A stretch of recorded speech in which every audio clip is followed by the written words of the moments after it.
La mort. Ah. Et nous, on se prend pas. On est fous, on se rend compte pas. Mais en fait, Wallah el-Azim, c'est ça qui m'énerve avec les jeunes, c'est que vous pensez que la vie elle est devant vous. Bien sûr que la vie elle est devant vous. Mais lorsque quelqu'un de nous va mourir, et on ne sait pas parce que c'est la roulette russe, mais en fait c'est pas un hasard, c'est qu'Allah avait déjà décrété qu'un de nous devait mourir, et c'était déjà prédestiné avant même qu'on l'en naisse, on était encore dans le ventre de notre maman. Qui tu es toi pour savoir quand Allah Jalla fi'ala a décidé? Parce qu'il n'y a rien qui ne pourra l'arrêter.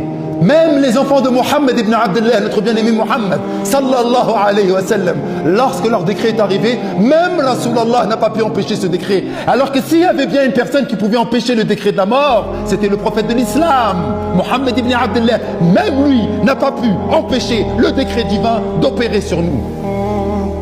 Alors t'es qui toi pour empêcher le décret divin d'arriver sur toi? La mort, elle va nous frapper les frères. Inna lillahi wa inna ilayhi raji'un.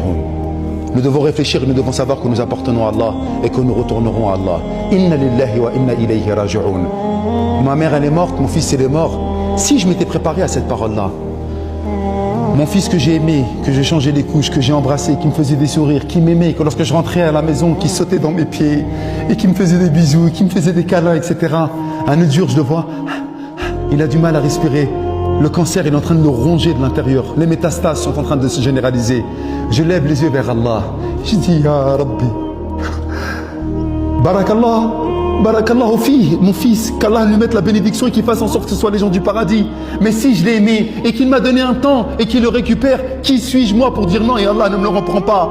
Est-ce que j'aurais pu avoir un gosse s'il ne m'avait pas donné, subhanallah, les moyens de l'avoir? S'il ne m'avait pas donné mon épouse pour pouvoir l'amener, j'aurais jamais pu avoir cet enfant-là. Allah il me l'a donné, c'est Allah qui me le reprend. J'ai aimé ma femme plus que tout, la mère de mes enfants. Elle va mourir, elle va laisser 4 orphelins. C'est qui? C'est ma femme, oui, Allah me l'a donné comme cadeau. Mais s'il veut la reprendre, elle lui appartient.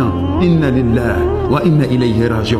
J'avais 10 000 euros, je les ai perdus. C'est qui me les a donnés? C'est Allah. Inna lillahi wa inna ilayhi raji'un. Depuis nous les musulmans, que nous avons oublié que nous appartenions à Allah et que nous retournerons à Allah, Jalla fi'ala, depuis que nous avons oublié ce principe de base de notre vie, eh bien chaque fois qu'un malheur nous touche, on est dégoûté. Pourquoi moi, ya Allah? Qu'est-ce que j'ai fait, ya Allah? Pourquoi tu m'as touché comme ça, ya Allah? Bien fait pour nous. Et là, ce que je vous dis bien fait pour nous, c'est pas un chah. C'est les gars, en disant bien fait, c'est un bienfait plein de bienveillance, d'amour, de compassion à mon égard et au vôtre. En vous disant, les gars, allez, on reprend ce principe qui est le nôtre. Nous appartenons à Allah et nous retournons à Allah. Cette vie-là, c'est une vie de passage. C'est une vie qui n'est pas éternelle. Cette vie-là, c'est une vie qui va nous permettre, juste d'être testés pour vivre avec ceux qu'on aime pour l'éternité de l'autre.